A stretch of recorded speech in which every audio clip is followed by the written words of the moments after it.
যদি কোনো ব্যক্তি বলে, ওগো আল্লাহর হাবিব সাল্লাল্লাহু আলাইহি ওয়াসাল্লাম, আমি তো বাংলাদেশের মধ্যে কোনো একটা জায়গার মধ্যে বসে বসে গভীর রজনীতে চোখের পানি ছেড়ে ছেড়ে আপনার কাছে আমি আল্লাহ রাব্বুল আলামিনের কাছে আপনার উসিলা নিয়ে দোয়া করতে পারতাম, কিন্তু আমি আপনার রওজা ধারের পাশে এসেছি।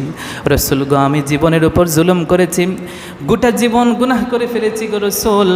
আজকে আমি আপনার রওজা ধারের পাশে এসে চোখের পানি ছেড়ে আপনার কাছে আমি আল্লাহ রাব্বুল আলামিনের মাফির জন্য একটু সুপারিশ চাচ্ছি, আপনি একটু সুপারিশ করেন।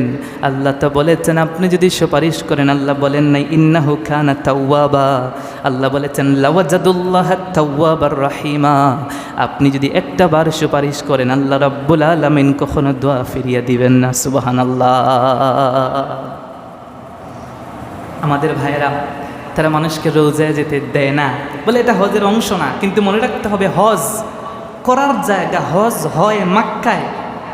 খোদার কসম, হজ কবুলের জায়গা রসুলের মদিনা। সুবহানাল্লাহ। কেউ যদি মক্কা থেকে ফিরে আসে, তার হজ হয়েছে এটা বলতে পারবে, কিন্তু মদিনায় যদি না যায়, তার হজ হয়েছে ঠিক, কিন্তু হজ কবুল হয়েছে সেই কথা বলতে পারবে না।